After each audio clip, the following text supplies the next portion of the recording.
Greetings to all.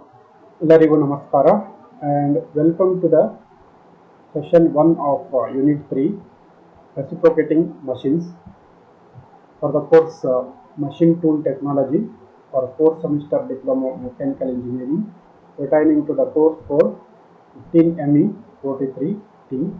Myself Muhammad Imran, lecturer in the Department of Mechanical Engineering, Government Polytechnic, Harvard. So in the today's session, we are discussing shaper, its principal parts, classification of shaper, and the specification of shaper. So the shaper comes in a reciprocating type of machine. Why?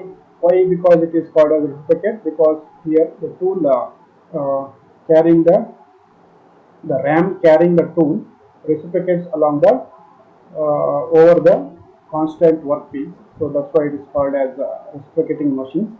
Shaper is a reciprocating type of machine, basically used for producing horizontal, vertical, and flat surfaces.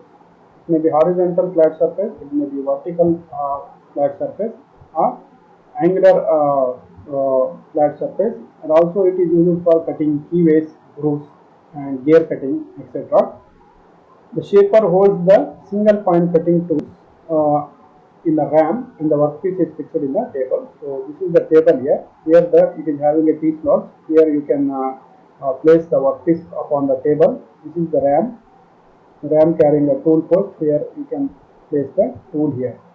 So this is reciprocate where over the constant workpiece, so that workpiece remains constant and the tool moves over the workpiece. So it has a two stroke, one is forward stroke, another one is return stroke. During the forward stroke, the metal cutting takes place, and during the return stroke, there will be no cutting operation takes place. So, in order to avoid in order to reduce the production time, since there is no metal is cutted during the return stroke, it is a idle stroke. So, in order to increase the production time, you have to make an arrangement that the return stroke should be very fast compared to forward stroke, because in return stroke actually there is no operation takes place. It is an idle stroke, so waste of time. So if you make this return stroke to happen very quickly, then you can save the uh, production time. So in order to achieve this, various mechanisms are used, such as Whitworth quick return motion mechanism, and hydraulic shapers, etc. Various mechanisms are used to achieve the quick return motion mechanism. Quick return stroke should be idle. It should be very quick in order to increase the production time. So during the forward stroke, the ram is holding the tool reciprocates. This is the ram holding the tool. It is reciprocates over the workpiece to cut into the required shape. During the return stroke, no metal is cutting. So in the shaper machine, the rotary motion of the drive is converted into reciprocating motion of the ram. So the rotary motion will be happened inside this lathe base. So that will be converted into reciprocating motion of the ram. So the various mechanisms are used to convert this rotary motion into reciprocating motion. Will be studied in the later class. So then the principal parts of the shaper, we have this is ram, and this is the stock position adjustment wheel. This is a down hand feed wheel, tool head. This is a clapper. This is a swivel base which can be swiveled to a required angle. This is the table upon which the workpiece will be held. This is the table support. This is the elevating screw. This is a cross rail, and here this is the feed disc, and this is a drawing pulley. This is the column, and this is the pawl mechanism. So let me discuss various basic parts of the shaper machine and their functions. So base, here becomes the base. You can see here. This is the base of the machines, shaper machine. The base is a hollow casting. It is a hollow casting made up of cast iron. So this casting, the hollow casting or a base is made up of cast iron to resist the vibration, and on which all the parts of the shaper are mounted. It is so designed that it can take up the entire load of the machine. and forces set up by the cutting tool over the work. So it is a hollow casting. Inside the hollow casting, various mechanisms are used, which is used to drive this ram, and also it is a very it is done such that it can take up the entire weight of the machine, and also the cutting forces will be generated during cutting operation will take entire the cutting operation, cutting forces, and also the weight of the machine, and also it make a housing for the various mechanisms to perform the reciprocating motions. So it is made up of cast iron. The column. So this is the column now. This portion is column. So this is base and this is column. The column, this is also made up of cast iron, which is a box like and is mounted on the base. It is mounted upon the base. It is also a hollow casting. To accurately machine guideways are provided on the top of the columns here. The guideways will be here. You can see this is the guideway, this one and this side and this side, this is the guideways, this is the column. So upon the top of the column we have two guideways upon which the ram reciprocates. On this guide the ram reciprocates. There should be some base, some place for reciprocating of ram. So this ram reciprocates on the guideways provided on the top of the column. It is made up of cast iron. The column acts as a cover for the drive mechanism. So all the drive mechanism is inside the this column. Cross rail. This is mounted on the front vertical surface of the column. The front vertical surface of the column. We have cross rail. This is the cross rail. This is the vertical surface. The front vertical surface. So it is mounted on the front vertical surface of the column on which saddle is mounted. Upon which the saddle is mounted. We have this is the cross slide, this is the saddle. This is the cross slide and this is saddle. Saddle is mounted. The vertical movement is given to the table by rising and lowering the cross slide using elevating rope.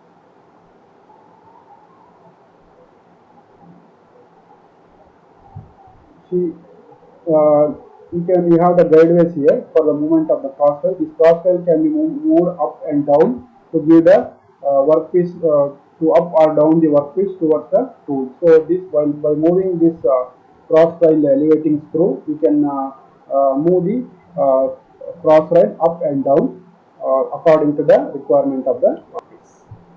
So next is table. Table is a bolted to the saddle. You can see here. This is the saddle.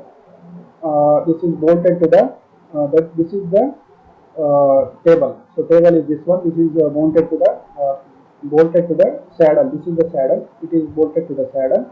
Upon which we have T nuts to hold the workpiece of required size, and any complicated part also can be clamped easily by using these T slots. The purpose of this T slot is for bolting purpose.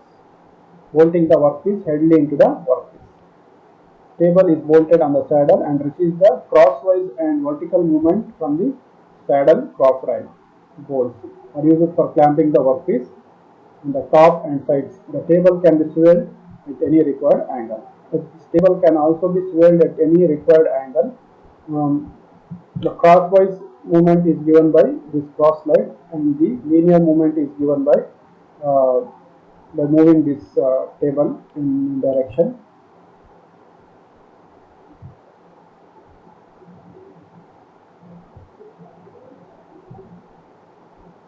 Next is ram. So this is the ram.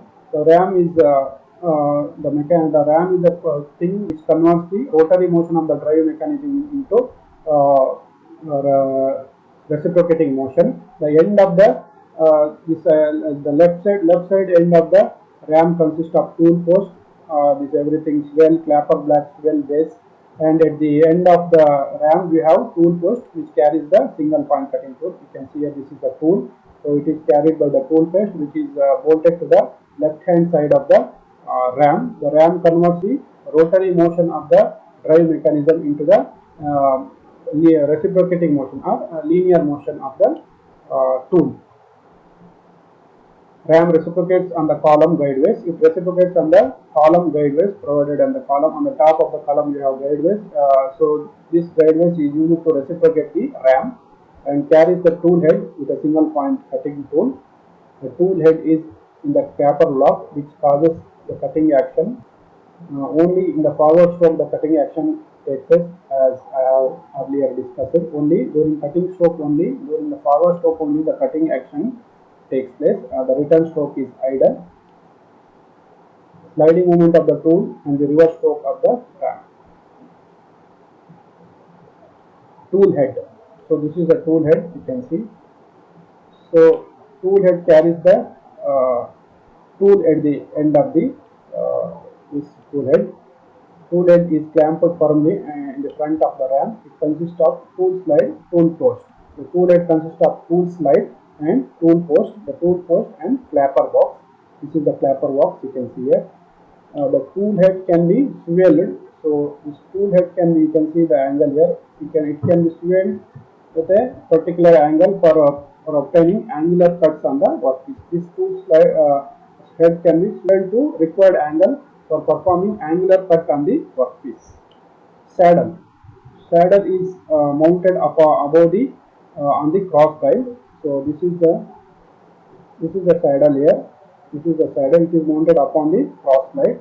So upon which the table is mounted. It is used for holding the workpiece. Saddle is mounted on the cross guide and holds the table firmly on its top.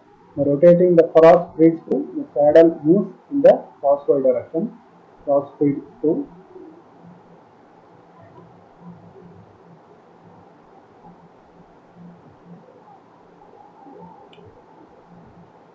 So this is about the important parts of shaper machine. So next we decide about discuss about the classification of shaper. So shaper is following the different types of shaper machine. So shapers are classified on the basis of type of driving mechanism used. On the basis of driving mechanism which is used to drive the ram, which is used to convert the rotary motion of the mechanism into reciprocating motion of the ram. They are divided into crank type shaper, general type shaper, hydraulic type shaper, based on the ram travel, horizontal shaper and vertical travel. The figure what I have shown here is horizontal shaper. The ram also moves in a vertical direction. That type of shaper is known as vertical shaper. It's based on the table design, standard shaper and universal shaper. Based on the cutting stroke, we have push type, we have draw type, cut type. In the push type, the cutting action takes place during the forward stroke, and in the draw type, the cutting action takes place in the return stroke. The forward stroke is idle, and the return stroke, the cutting action takes place. So in that, next the specification of the shaper. The specification of the shaper is used to specify the particular kind of shaper. The following are the specification of the shaper machine. The maximum length of the stroke of the ram. So how much the maximum the forward length of the forward stroke it is used to specify the shaper. The usual size ranges from 175 to 900 millimeter. The maximum size of the cube that can be held and machined on the shaper. If you place a cube, maximum size of cube that can be held on this table and machined without disturbing any part of the shaper. So how much maximum size of the cube you can hold, so that is also used to specify the size of the shaper. The maximum the type of drive, crank type, gear and hydraulic type. The power input of the machine, depending upon the power input, it varies. The size of the machine is larger and it requires a higher power input. If the size is smaller, then the power input is smaller. So depending upon the power input, also we can also specify the shaper. The floor space required to establish the machine.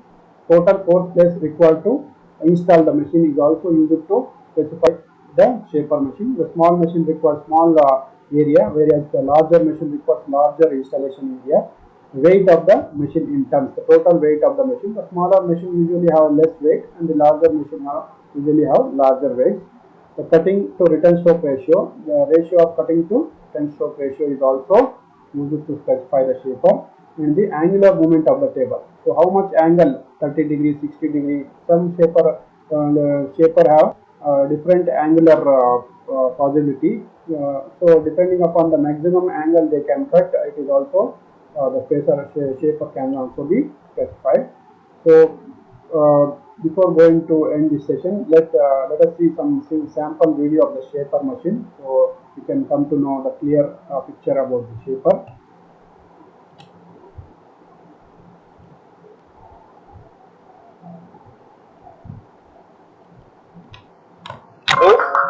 Which carries all this load of this particular machine, and we have a column here, and we have a RAM, and this complete portion we call it a tool head. In this particular tool head, we have a tool post, and this is a tool post, clapper knob, and this is a knob which we are going to give a depth of cut of this particular component. And we have a table. Above the table we have a machine wise, and when we come this side, and of course this is a cross slide, and this is a lever which we are going to use to give a feeding mechanism for having to maintain the width for that particular cutting portion. And and here this is the RAM in which this is the lever which we are going to use to adjust the stroke length of this particular component. So I will tell you later how exactly this particular stroke length can be maintained, the importance of it. And when we come to the other side, so this is a bracket. This bracket which will be used to carry the load of this particular table. And apart from that, we have a mechanism inside. We call it a crank and socket lever mechanism. So this mechanism which will be used to give a stroke to the RAM, forward as well as a backward stroke. And we have a wheel here, is a V-groove pulley, and another pulley which is connected to the motor, and the power will be transmitted from motor to the mechanism, that is a machine. So this is the RAM which moves forward as well as the backward, and at the same time we can observe a tool. This is made up of a high-speed steel which is inserted in the device, in the holder. We call it the tool devising holder, and this is made up of a high-speed steel. And at the same time, when you look at the point of this particular tool, and it sets only in the forward stroke, and the backward stroke we also call idle stroke, because there is no removal of the material in the reverse stroke. We also call idle stroke as we said. Okay, and at the same time, since there is a cutting stroke in the forward stroke, means there is a cutting process while it moves forward, and that requires little more strength. The RAM moves forward and backward, and for forward stroke takes more time, and backward stroke takes less time. The reason is, in the forward stroke there is a process of removal of the material, so therefore it takes more time. Since there is no process of removal of the material in the return stroke, so that quickly it will come back. The reason behind is to save the time. So that is the main reason why we go ahead with this. And at the same time, this is the RAM moves forward and it covers a width of maximum 500 millimeters. Therefore, so it moves from beginning to the end, since it is covering 500 millimeter remains, we are able to accommodate a width of the workpiece almost which is equal to 470 to 480 millimeter. So that much of width can be maintained by using this particular RAM. So this is the lever. So this lever which will be used to give depth of cut. So actually there are two important movements of the tool we need to have it. One is the depth of cut, another one is the feed we are supposed to give. So this will be rotate forward and backward direction, so that this tool will come down, so that maintains depth of cut. And this is the lever which we are going to use to give a feed, means the tool has to cover the whole width of the component to make a groove or feed type and other things. So therefore we are going to use this particular lever to move forward and backward. So that is important. And at the same time, see, so this block we call it as a V block. This is V. Therefore, this component device which will be used to hold a circle particular component, for example a shaft, you want to mark on the shaft, surface of the shaft, you have to place it here, then you have to mark it. That is the purpose of it. This also can be made by using this particular machine as I said in the beginning. Okay, so to make this groove, therefore this toolet has to be made at an angle for the calculated one. For example, again, so this inclination is so yes, the process is happening. We are removing the material from the tool. The workpiece what we are using is a cast iron. It is a brittle material. Now we have given a depth of cut almost 0.5 millimeter, and this is the one which we are using to give a to and fro motion because the craft is. We are making a slab. The forward stroke there is a remote process material, in the backward stroke no. As I said, it is an idle stroke, we also by the return stroke, taking left and substrate to forward.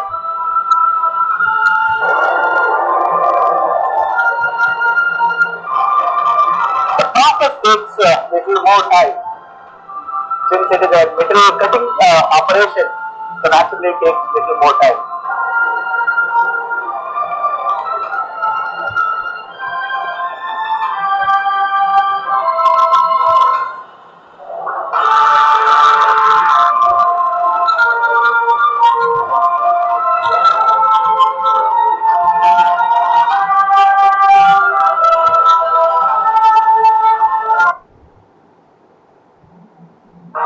One is a quick return motion mechanism.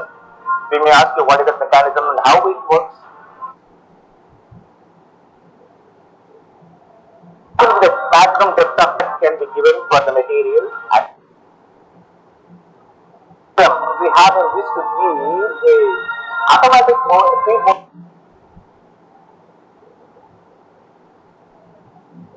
So that may be the questions we are going to ask you. And kind of eight way least count in terms of angle, it will be 1 degree of course. So what is the least count of this inclination? And for one complete rotation of this particular knob to give a depth of cut. So how many millimeters the tool will come down? Okay, so that also